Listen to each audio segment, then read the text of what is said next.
Saludamos al otro lado de la línea telefónica al analista político Andrés Delgadillo para hablar de la respuesta, porque en la práctica lo fue, de Luis Arce Evo Morales durante la conferencia de prensa que ofreció ayer. A la consulta de los periodistas presentes en la conferencia de prensa en la sede de gobierno, señaló que no asistirá al Congreso del MAS porque no estarán los verdaderos dueños, que son las organizaciones sociales, palabras textuales del mandatario. También a la pregunta de otro periodista señaló: yo no tengo problema que me llamen como quieran. Y es que en días pasados Evo Morales señaló que Luis Arce era como el cajero de su gabinete. ¿Qué implicancias tienen estas respuestas y qué es lo que marca en el tablero político? Le vamos a preguntar a Andrés. Andrés, ¿cómo está? Muy buenos días, qué gusto saludarlo.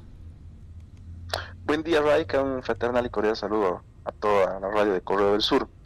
Debemos entender todo esto en una esfera en la cual el campo político en Bolivia se está redefiniendo a partir de las pujas internas del MAS. Es decir, que el MAS, independientemente de las pujas internas entre Evo Morales y Luis Arce, termina cooptando todo el campo político. Las oposiciones quedan relegadas porque no son actores políticos que luchan por el núcleo del poder, es decir, ganar una elección. Están todavía concentrados en ver cómo se organizan y en tener pequeños espacios, diputaciones, senaturías. En esa concentración, en ese núcleo del poder por la disputa del campo político entre Luis Arce y Evo Morales, tenemos tensiones que pueden subir o bajar dependiendo de la circunstancia y de la coyuntura política. Todo esto, en cuanto estamos a la cercanía del Congreso de la OCAEñe de la siguiente semana, Luis Arce ha tomado la decisión de no asistir. Lógica decisión, porque por cómo estaba la convocatoria de la OCAEñe, Evo Morales iba a ser ungido a partir de la decisión que él tomó. Recordemos, Raika, que Evo Morales tomó la decisión de ser candidato de manera previa, los anteriores días, al Congreso de la OCAEñe. Es decir, no va a ser un congreso que va a decidir quién es el candidato del MAS, sino va a ir a ratificar lo que el jefe nacional del MAS ha decidido, que es que el propio Evo Morales sea el candidato. Luis Arce ha tomado la decisión, la única que le quedaba, para preservar simbólicamente que le queda algo de poder en las organizaciones sociales que son afines a su gobierno, como la Federación de Campesinos, la CSUBCB, los interculturales y otros. Estamos en ese contexto. Ahora, la gran pregunta que nos surge es: ¿qué tanto le es útil a Luis Arce esta decisión políticamente? Si en el cabildo que va a ser en el Alto, a mediados de octubre, Luis Arce no tiene una convocatoria amplia, multitudinaria, quedará en desventaja frente a Evo Morales, que sí va a tener un congreso controlado por la cantidad de los miembros y que él ha decidido que sean los cercanos a él, Raika. ¿Esto marca de alguna manera los pasos que podría dar Luis Arce de cara a sus aspiraciones en 2025? Luis Arce tiene enormes problemas. ¿Cuáles son los problemas que tiene Luis Arce? Primero, si Luis Arce quiere ser candidato a presidente por el MAS, tiene un problema legal de entrada. ¿Cuál es el problema legal que tiene? El estatuto del MAS. El estatuto del MAS, modificado hace un par de años por Evo Morales, establece una antigüedad de 10 años como militante para ser candidato a la presidencia. Luis Arce no tiene la antigüedad de 10 años como militante. Entonces no cumple y no puede ser candidato a presidente por el MAS. ¿Qué ha hecho Luis Arce? No él como actor, pero obviamente sus actores políticos secundarios, plantear un recurso de inconstitucionalidad que está en el Tribunal Constitucional para que se declare inconstitucional ese artículo del MAS que establece la antigüedad. Si ese artículo se declara inconstitucional, Luis Arce quedará habilitado para poder ser candidato por el MAS en el plano formal. Si no, dejará de poder tener esa opción. Otra dificultad que tiene Luis Arce, así le fuera bien en el constitucional y se declara inconstitucional la antigüedad que pide el estatuto del MAS, tiene la dificultad que por el estatuto del MAS, otro artículo que no está mediante recurso, el que define las listas y las envía es el representante legal del partido ante el Tribunal Supremo Electoral. Palabras bien simples para que nos entienda la gente: el jefe del partido. ¿Quién es el jefe del partido? Evo Morales.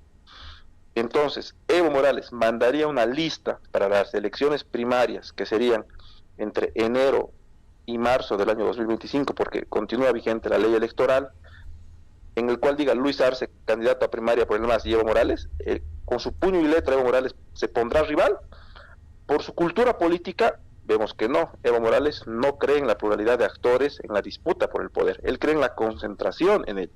Es la reproducción hegemónica del poder en torno a los símbolos, Evo Morales. Y en ese orden, Evo Morales no va a promover, ni menos auspiciar una candidatura de Luis Arce. Un segundo problema que tiene Luis Arce. Entonces Luis Arce tiene serios problemas para poder ser el candidato del MAS. Ahí surgen posiciones como de su ex viceministro Bovarín y otros que dicen haremos un frente amplio de izquierda. Luis Arce también, como bien mencionaba Raica ayer en la conferencia de prensa, es muy enfático en decir que no es una posibilidad otra organización política por ahora. Entonces, ¿en qué se va a centrar la estrategia política del arcismo? Tratar de dificultar que Evo Morales sea candidato. ¿Cómo podría dificultar que Evo Morales sea candidato y simplificaría su lucha interna?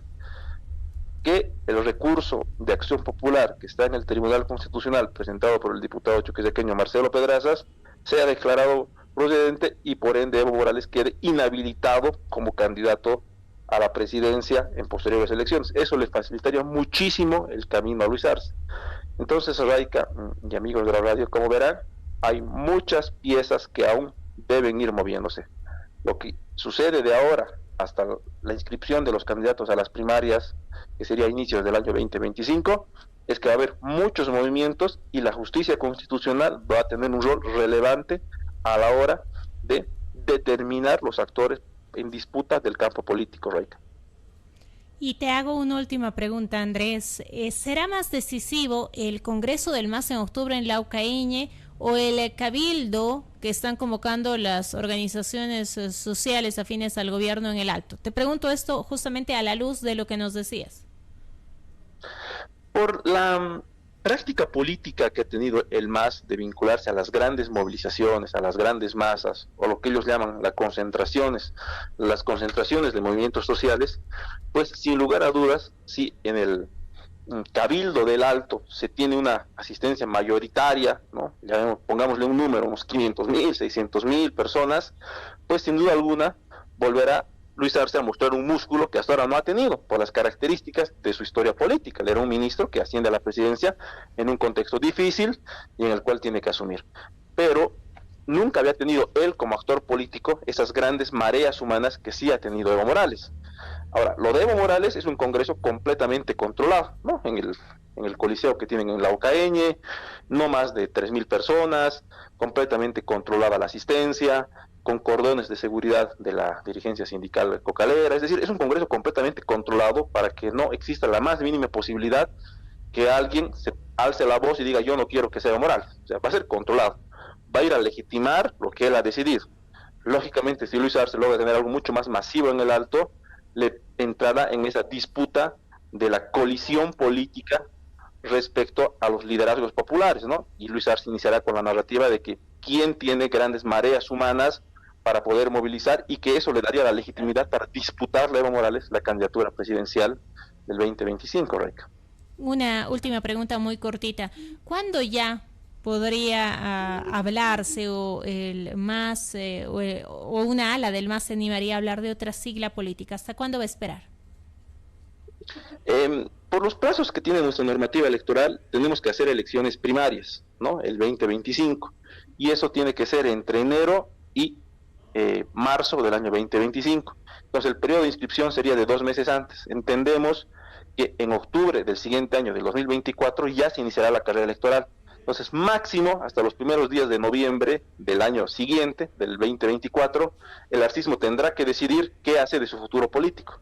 Y ahí se abrirán las posibilidades de muchísimas opciones, incluso ver si el arcismo es una posibilidad política a futuro o poner otro candidato que le dispute el núcleo político identitario a Evo Morales, como en este caso podría ser Andrónico o cualquier otro de los otros candidatos, ¿no? Un problema central que tiene Evo Morales, tiene una virtud, tiene algo positivo y algo negativo, es muy particular el caso de Morales. ¿Qué es lo positivo que tiene Morales si es candidato? Que tiene un capital político sólido, que ronda entre el 25 y el 30% en diferentes encuestas, en trabajos de investigación que se hacen, tiene ese capital político si lo logra consolidar en un proyecto electoral. Pero también tiene un 55% de negativos, un 55% de bolivianos que ven como negativa su candidatura por la concentración de poder. Y Luis Arce tiene un porcentaje menor y también tiene un porcentaje menor de negativos, pero si el candidato del MAS sería otro, que entra en esta dinámica de la renovación, los negativos disminuyen al 20%. Entonces sería mucho más competitivo para el MAS que no sea ni que Luis Arce ni Evo Morales el candidato. Lamentablemente, su disputa se ha concentrado en sus dos actores que tienen mayor cercanía al núcleo del poder, el uno por ser presidente y el otro por ser el liderazgo histórico del partido y el expresidente. Andrés, quiero agradecerle mucho por el tiempo con Correo del Sur y por este análisis. Tenga muy buenos días. Muchas gracias, Ray, y un muy buen día para todos.